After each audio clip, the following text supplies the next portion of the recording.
In about 3 weeks, the government's funding will run out. Democrats will face a choice. Join Republicans to fund a government that Trump is turning into a tool of authoritarian takeover and vengeance, or shut the government down. Democrats faced a version of this choice 6 months ago. The chainsaw for bureaucracy. We were in the full muzzle velocity stage of the presidency. More mass firings in the U.S. government. Froze federal funding on projects across the country. He is taking retribution. The law firms have to behave themselves. Sweeping tariffs. But why Canada? And Democrats at that moment seemed completely overwhelmed and outmatched. We will win. We will win. I kept hearing people say they lacked a message, but that's not what they lacked. What they lacked was power. They didn't have power. They didn't have the House or the Senate, but they did have one sliver of leverage. In order to fund the government, Senate Republicans needed Democratic votes, not just 1 or 2 votes. They needed at least 7 Democrats to reach that magic 60-vote threshold in the Senate. All eyes are on Democrats and what they'll do. Shut it down. House Democrats wanted a shutdown. But now I can report that the Senate Democratic leader himself, Chuck Schumer, has told Democrats that he plans to vote yes. And he encouraged a crucial number of his colleagues to do the same. The bill passed.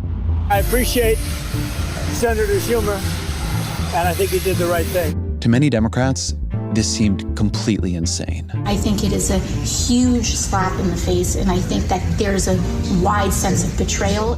This was Democrats' first real opportunity to fight back against Donald Trump, and what had they done? They'd folded immediately. What were they good for? I'm afraid that it may be time for the Senate Democrats to pick new leadership as we move forward. During this period, this early schism in Democratic strategy, I was talking to people on all sides of it. Hakeem Jeffries' argument was that a shutdown creates a crisis. A crisis creates a tension, and a tension gives Democrats the chance to make their case to the American people. Schumer's argument was threefold. First, Trump was being stopped in the courts. There were dozens of cases playing out against him, and he was losing again and again and again. Shut down the government, and you might eventually shut down the courts, freeing him from that constraint. Second, DOJ was trying to gut the executive branch. When the government falls into a funding crisis, the executive gets more authority to decide where the money the government does have goes. In that chaos, DOJ could go farther and faster. Third, the market was already quaking at the threat of Trump's tariffs. Trump is calling it a period of transition, many investors perhaps seeing something more concerning. If Democrats triggered a shutdown at that exact moment, at the moment Trump was creating an economic crisis, they would confuse who is to blame for all the turbulence. It's the first rule of politics. When your opponent is drowning, don't throw them a lifeline. It was an act of strength, of courage, and I knew that most people wouldn't agree with me. And to these 3 arguments, I thought there was a fourth. Democrats had not prepared for a shutdown. They had not explained to themselves or to the public why they would be shutting the government down or what they wanted to achieve. They had no strategy. They had no message. They didn't have any clear demands. The one demand I did hear them discussing was that the spending bill needed more bipartisan negotiation. It was just unbearably lame and off-key. And so if you had forced me to choose at that moment, I thought Schumer was probably right. It wasn't the time for a shutdown, in part because Democrats weren't prepared to win one. But that bill that passed back in March, funding the government, it runs out at the end of this month. And so now we're facing the question again. Should Senate Democrats partner with Senate Republicans to fund this government? And I don't see how they can. Not a single argument Schumer made then is valid now. First, Trump is not losing in the courts, not anymore. This is the story that no one is talking about, and that's that the Trump administration is on a major winning streak right now at the Supreme Court. On a recent episode, I asked the law professor Kate Shaw what powers the recent set of Supreme Court decisions seem to grant Trump that Barack Obama or Joe Biden just didn't think they had. Here's her answer. I mean, I think refuse to spend money appropriated by Congress, remove heads of independent agencies protected by statute from summary firing, fire civil servants without cause, dismantle federal agencies. Also just the practices under the Constitution. They didn't think they had the power to use the power of the state to reward friends and punish enemies and engage in self-dealing and enrichment. That is a preliminary list, but I think it's a long one. Those powers Democrats were afraid of Trump getting, he's got them. Second, the scale of Doge's assault on the government has shrunk. Trump and Elon Musk went through a very messy and very public breakup. But the real reason it didn't continue, I think, is that now it's Trump appointees running these agencies. They don't want their own agencies wrecked. And either way, the Supreme Court has already given Trump vast power to reshape the federal workforce in the way he chooses. He doesn't need a shutdown to do it. Third, the markets have settled into whatever this new normal is, at least for now. Trump's tariffs are unpopular, but what damage they've done to him politically, they've already done, or they're only going to do over time, as price increases squeeze Americans. Democrats cannot stand back and hope the markets are going to do their work for them. But something else has changed too. We are no longer in the muzzle velocity stage of this presidency, where Donald Trump is trying things and seeing what sticks. We are in the authoritarian consolidation stage of this presidency. I want to be very clear about what I'm saying here. Donald Trump is corrupting the government. He's using it to hound his enemies, to line his pockets, and to entrench his own power. He is corrupting it the way the mafia would corrupt the industries it controlled. You could still, under mafia rule, get the trash picked up by cement, but the point of those industries had become the preservation and expansion of the mafia's power and wealth. This is what Donald Trump is doing to the government. This is what Democrats cannot fund. This is what they have to try to stop. Just in the last few months, we've watched Trump fire the head of the Bureau of Labor Statistics because he didn't like the jobs data. We watched him fire the head of the Defense Intelligence Agency. Iran's key nuclear enrichment facilities have been completely and totally obliterated. After the agency suggested that the administration's strike on Iran only set their nuclear program back by a couple of months. We watched Trump muse about firing Jerome Powell because he wanted interest rates lower. Powell, of course, being the chair of the Federal Reserve. And now we're watching him try to fire Lisa Cook, a Federal Reserve governor, for alleged mortgage fraud. We've watched Trump sick his government on Senator Adam Schiff and Attorney General Tish James of New York. Again, allegations of mortgage fraud. I'm going to note that this is not coming after the Trump administration conducted an exhaustive review of the mortgage documents of every person serving in the executive branch right now. This is just what authoritarian governments do. They have a lot of information, they look hard enough, and everyone has either done something wrong, or even if they haven't, you can cause them a lot of trouble by just saying they have. We've watched Trump suggest the FCC should pull the broadcast licenses for NBC and ABC. Because they are so biased and untruthful, an actual threat to our democracy. We watched the Trump administration force the resignation of a series of Republican prosecutors because they would not drop their case against New York Mayor Eric Adams. Game over, Eric. And the Trump administration seemed to have decided it'd be more convenient to have Adams in their pocket than defending himself in court. The Trump administration is weighing potential job offers for Mayor Adams. John Bolton became a critic of Trump's after serving in his first administration. No, I don't think he's competent to be president. I think that his political instincts are all about Donald Trump. A couple of weeks ago, Trump's FBI raided his house. Chris Christie, the former New Jersey governor, criticized Trump on TV. Donald Trump sees himself as the person who gets to decide everything. He absolutely rejects the idea that there should be separation between criminal investigations and the politically elected leader of the United States. When I listen to Chris speak his hate, I say, oh, what about the George Washington Bridge? You know, he blamed other people, but he knew all about it. So no, I don't know if they want to look at it. It's not for me. If they want to look at it, they can. Trump has an enemies list.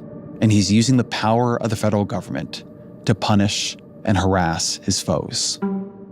And in my opinion, they're really corrupt and they're illegal. What they do is illegal. We've watched the Trump family invest heavily in crypto, starting its own coins and companies, and then use their political power and fame to hoover in investment. We've watched over the past few years as the Saudi and the Qataris and the Emiratis have made huge investments, billions of dollars, in Trump family businesses and crypto coins. In March, Forbes estimated that Trump's worth had more than doubled to more than $5 billion just over the past year. It pays to be king, Forbes wrote. Pays to be king. We've watched Trump deploy the National Guard to Los Angeles and then to Washington, D.C., with more cities expected to come under federal military occupation soon. Make your mind up on Chicago, though? Well, we're going in. I didn't say when. We're going in. We've watched masked ICE agents conducting raids all over the country, refusing to reveal their faces, badge numbers, or warrants. No, you can't! We've watched Trump systematically purge the government of inspector generals, of JAGs, of military officers, of federal prosecutors, anyone who seems like they might stand in the way of his corruption or his accumulation or exercise of power. It is an astonishing fact that the January 6th rioters have been pardoned and dozens of the Justice Department lawyers who prosecuted them have been fired. You often hear this line, "This is how authoritarianism happens." No, this is authoritarianism happening. Look at Donald Trump in his Oval Office festooned with gold, his masked agents roaming the streets. Listen to these cabinet meetings where his appointees compete to lavish him with a kind of praise that would have made Fidel Castro blush. And there's only one thing I wish for, that noble committee finally gets its act together and realizes that you are the single finest candidate since the this Nobel Award was ever talked about to receive that reward. Mr. President, I invite you to see your big, beautiful face on a banner in front of the Department of Labor, because you are really the transformational president of the American worker. Tell me that is not what authoritarianism looks and sounds like. And so the question is, what are Democrats going to do about it? What can they do about it? I think the case for a shutdown is this. A shutdown is an intentional event.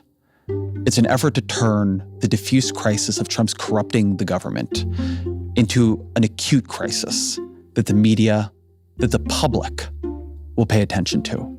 Right now, Democrats have no power, so no one cares what they have to say. A shutdown would make people listen. But then Democrats would have to actually win the argument. They would need to have an argument. In my head, the argument is something like this. Donald Trump won the election. He is the legitimate president. His government should be funded so long as it is acting the way the government is supposed to, serving the people, being held accountable. But there are red lines that cannot be crossed. ICE can conduct legitimate deportations, but it can't be masked men roaming the streets, refusing to identify themselves or their authority. Remember your right to remain silent. The Trump family cannot be hoovering in money and investments from the countries that depend on us and fear our power and our sanctions. There have to be inspectors general and JAGs and career prosecutors watching to make sure the government is being run on behalf of the people rather than on behalf of the Trump family. Democrats would have to pick a small set of policies that represent the larger set of problems and stick to them. They'd have to choose those policies wisely. They would have to hold the line even when it got tough. And right now, Democrats have not picked those policies. They've not settled on that message. Right now, they are no more prepared for a shutdown than they were in March. There's an ongoing debate inside the party on whether they should talk about Trump's corruption and authoritarianism at all, or instead just say that armed troops in D.C. are a distraction from the price of groceries and healthcare. And look, the reality is that Democrats' best issue is healthcare. Trump has looted Medicaid to pay for tax cuts for him and his friends, and Democrats should never let the voters forget it. But I don't think it's impossible to turn these two realities into one story. Corruption is why you pay a fortune for prescriptions. Corruption is why your insurance claim keeps getting denied. So Trump promised to attack a broken system. I get it. Ripe target. But here's the thing, he's a crook and a con man, and he wants to be a king. Yes, the system really is rigged, but Trump's not unrigging it, he's re-rigging it for himself. I think that argument works.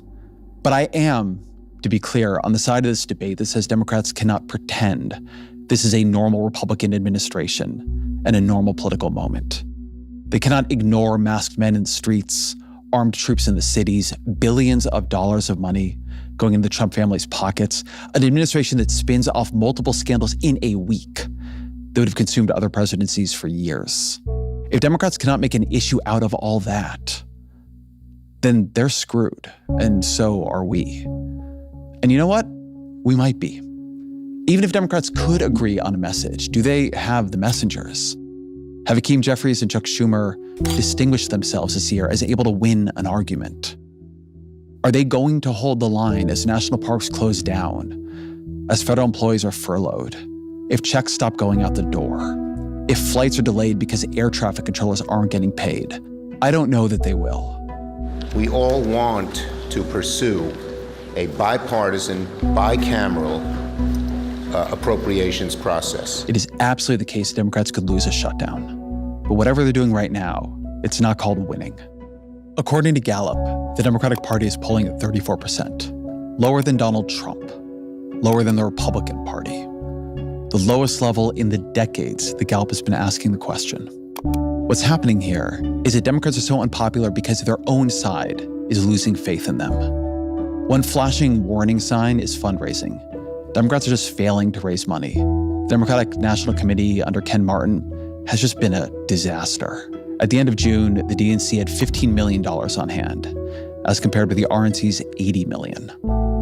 And it's just been consumed with infighting. That matters. Enthusiasm matters. The trust of your base matters.